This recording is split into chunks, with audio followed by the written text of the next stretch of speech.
Hi, everyone. Mike Gelman here. This is part three of a five-part series on five things that you don't know about me and five blessings that I'm grateful for.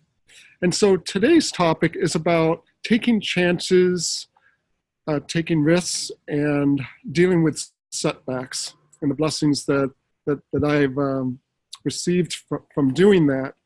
So one thing is, they might not know about me, is when I was in high school, I was on the track team, which I loved. I absolutely loved it.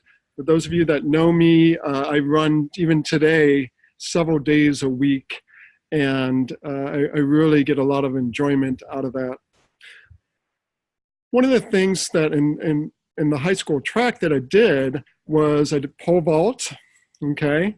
Pole vault and hurdles. Those were two of the activities that I did. And, those could be considered pretty risky. I remember, doing the pole vault and kind of running down and putting up there.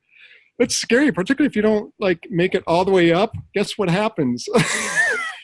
You fall off to the side. And I had my share of scrapes and bumps and bruises and saw my share of my teammates. And sometimes a pole didn't always bend, and actually with me more often than not, right, I had a steep learning curve, but eventually I was able to make it over the bar. And it was a great experience, and it definitely very much mindset.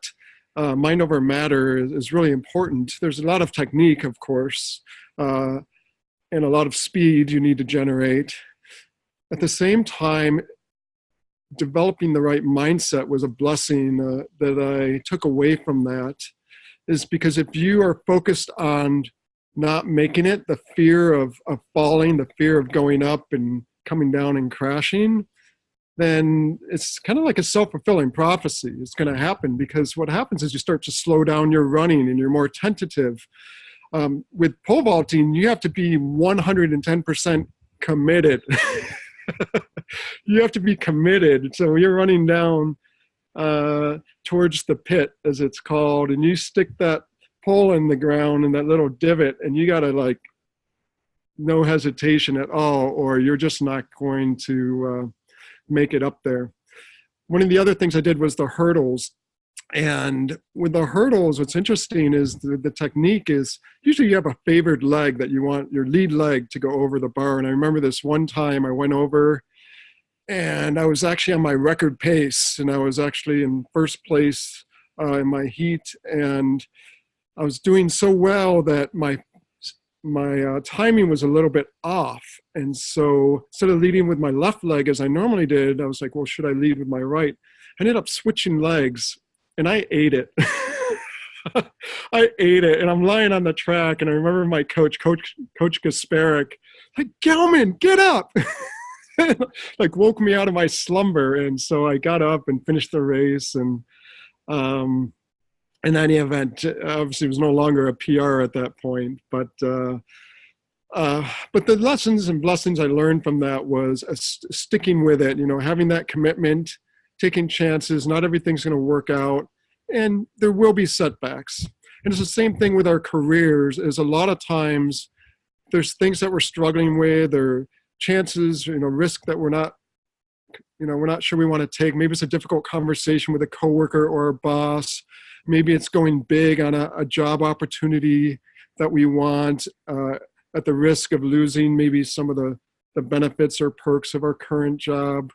Whatever it may be, there's a lot of things that get in the way. And so having that clarity of what it is we want and going for it, I think is really key. So one of the things that I've done for this weekend, just to let you know, for this Black Friday, is I do have a free resume guide I've put together for you. So you can check the link for that, on tips for those of you that are job searching, and for those of you that are just looking to build your career within your current company.